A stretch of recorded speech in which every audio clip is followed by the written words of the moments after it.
وجاء المعذرون من الأعراب ليؤذن لهم وقعد الذين كذبوا الله ورسوله سيصيب الذين كفروا منهم عذاب أليم ليس على الضعفاء ولا على المرضى ولا على الذين لا يجدون ما ينفقون حرج إذا نصحوا لله ورسوله ما على المحسنين من سبيل والله غفور رحيم ولا على الذين إذا ما أتوك لتحملهم قلت لا أجد ما أحملكم عليه تولوا وأعينهم تفيض من الدمع حزنا ألا يجدوا ما ينفقون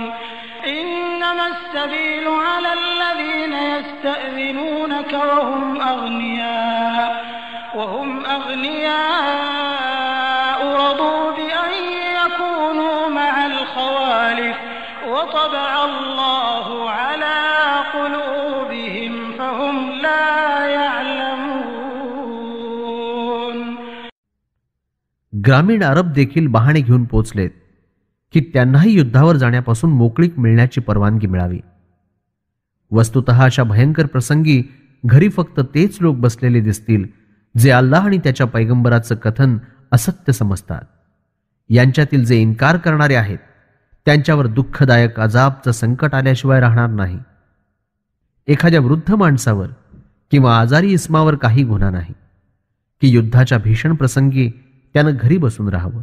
आणि त्या लोकांनाही सूट देण्यात काही हरकत नाही जे प्रवास खर्चाची व्यवस्था करू शकत नाहीत.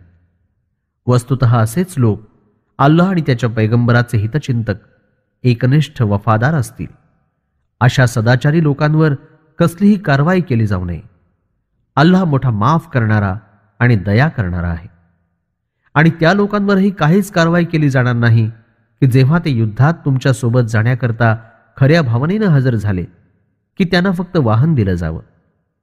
तुम्ही नाईलाजानं फरमावलं की माझ्याजवळ तर आता वाहनाची कसलीच व्यवस्था नाही की मी तुम्हाला प्रवासाकरता देऊ शकावं. तेव्हा ते खेद व्यक्त करीत अशा अवस्थेत परतले की अरे रे, आमच्याजवळ खर्चासाठी धन नाही. आणि फार दुःखामुळे त्यांच्या डोळ्यातून अश्रू वाहू लागले. मात्र त्या लोकांवर सक्त कारवाई करण्यात यावी जे श्रीमंत आणि धनाढ्य असूनही तुमच्या पुढे सबब मांडून परवानगी घेऊन बसून राहिले आणि घरगृहस्थीत मग्न स्त्रियांच्या सोबत बसण्यावर राजी झाले. त्यांच्या मनावर अल्लाहनं मोहर लावून दिली तेव्हा त्यांच्या काही ध्यानात आलं नाही